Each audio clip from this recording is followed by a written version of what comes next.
Marlène et Jean-Claude sommes très heureux de te présenter une émission très spéciale afin de comprendre les faits d'actualité.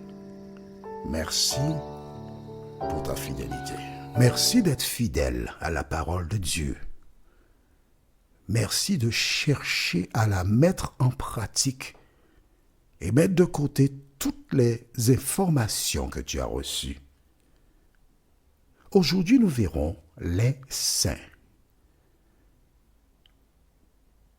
Nous avons deux références bibliques. La première se trouve dans Apocalypse 14, le verset 12. Apocalypse 14, verset 12. Et la deuxième référence dans Daniel 7, verset 15 à 18. Apocalypse 14, verset 12. Et Daniel 7, verset 15 à 18. Avant d'aborder ce thème, recherchons la présence de Dieu, du Saint-Esprit, par la prière. Saint-Esprit, nous tournons nos regards vers toi, afin que tu viennes effacer de nos mémoires les enseignements contraires à la parole de Dieu. Daine nous conduire dans toute la vérité, et que nous puissions grandir jour après jour en toi, nous t'en prions. Au nom de Jésus et pour ta gloire éternelle. Amen. Qu'est-ce qu'un saint? Dans une certaine communauté, tu verras des gens attribuer le titre de saint à des personnes décédées. Mais si tu prends le temps de lire la Bible, et à partir du livre de, on va dire, Romains en descendant, lorsque Paul écrit aux fidèles, il dit aux saints qui sont à. Il n'écrit pas aux morts, il écrit aux vivants. On est d'accord? Toutes les fois que Dieu dit quelque chose, l'ennemi dit le contraire.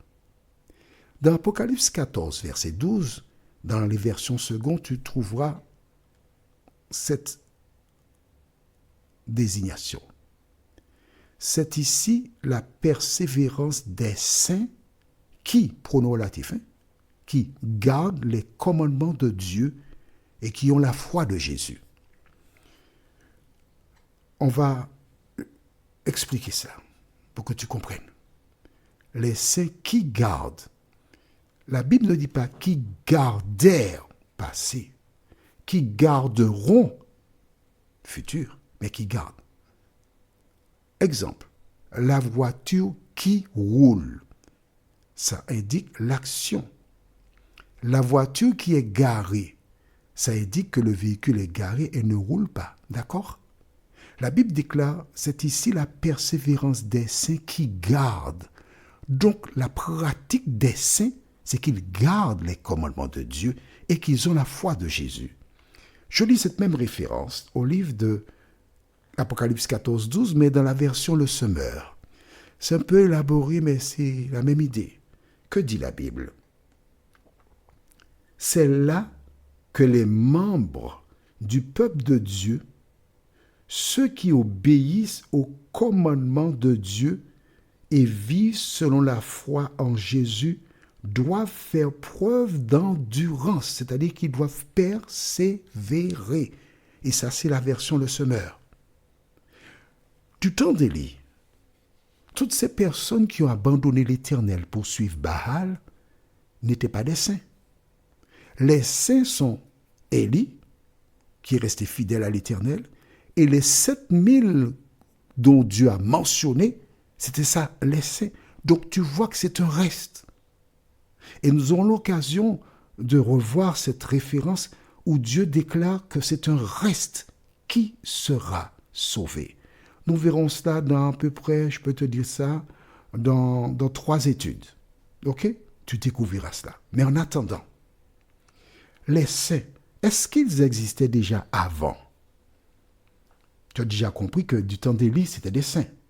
Allons au livre de Daniel, chapitre 7. Et nous lirons à partir du verset 15 jusqu'au verset 18. Tu vois, pour comprendre la Bible, tu es obligé de prendre un petit peu à gauche, à droite, par le milieu, parce que c'est un puzzle. Et tu dois mettre ensemble les différents morceaux pour comprendre la vérité. Lisons à partir du verset 15. Moi, Daniel, j'ai eu l'esprit troublé au plus profond de moi, et mes visions m'ont terrifié. Je me suis approché de l'un de ceux qui se tenaient debout et lui ai demandé de me révéler la vérité à propos de tout cela. Il m'a répondu en me faisant connaître l'explication. Ces 4 bêtes énormes, ce sont 4 rois qui surgiront de la terre. Cependant, les saints du Très-Haut recevront le royaume et ils le posséderont éternellement, d'éternité en éternité. Ils posséderont le royaume éternellement, d'éternité en éternité. Qu'est-ce que cela veut dire? Que les personnes qui seront sauvées au retour de Dieu, ce sont qui? Les saints. Qui est un saint? Apocalypse 14, verset 12 déclare, c'est ici la persévérance des saints qui gardent les commandements de Dieu et la foi de Jésus. Alors attention, les commandements de Dieu. Des gens ont tendance à dire que Jésus est venu et il a aboli des choses. Alors que Jésus lui-même déclare, ne croyez pas que je sois venu pour abolir la loi ou les prophètes. Je suis venu non pas pour abolir, mais pour accomplir. D'accord? Mais ce que dit la parole ici, c'est que les saints, ce sont ceux qui gardent les commandements de Dieu. Ceux qui a mis la séparation entre les hommes et Dieu. Tu sais de quoi il s'agit? C'est le péché. Et qu'est-ce que le péché? Écrit dans le cahier, 1 Jean 3, verset 4. C'est pour les nouveaux, parce que les anciens connaissent ça par cœur, n'est-ce pas? 1 Jean, chapitre 3, verset 4. C'est bon? Déclare, quiconque pêche transgresse la loi, et le péché est la transgression de la loi. Ève et Adam sont morts pourquoi? Écrit cela dans Genèse 2, versets 15 à 17. Genèse 2, versets 15 à 17. C'est juste en passant. Comme tu es nouvelle, il faut que tu comprennes. En lisant dans Genèse 2, versets 15 à 17, Dieu avait dit, le jour où tu mangeras ce fruit-là, tu mourras. Alors, écris toujours dans ton cahier Romains 6, verset 23. Romains 6, verset 23. Pendant que tu écris Romains 6, verset 23, je te dis ce que ça dit. Car le salaire du péché, c'est la mort. Mais le don gratuit de Dieu, c'est la vie éternelle en Jésus-Christ. Si Adam et Ève sont morts, pourquoi? C'est parce qu'ils ont péché. Puisque le salaire du péché, c'est la mort. Il y a mort parce qu'il y a eu péché. On est d'accord? Bien. Si Ève et Adam sont morts, parce qu'ils sont morts. C'est parce qu'ils ont péché. Qu'est-ce que le péché? On a vu, tu as écrit dans ton cahier, 1 Jean 3, verset 4, déclare, quiconque pêche transgresse la loi, et le péché est la transgression de la loi. Donc la loi de Dieu existait déjà depuis la création du monde. De quelle loi s'agit-il? Écrit toujours dans le cahier, Jacques 2, verset 10 à 12. Jacques 2, verset 10 à 12. C'est bon? Déclare, car quiconque observe toute la loi, mais pêche contre un seul commandement devient coupable de tous. En effet, celui qui a dit tu ne commettras point d'adultère a dit aussi tu ne tueras point. Or, si tu ne commets pas d'adultère, mais que tu commettes un meurtre, tu deviens transgresseur de la loi. Parlez et agissez comme devant être jugé par une loi de liberté. Jacques se trouve vers la fin de la Bible, juste après Hébreux. D'accord?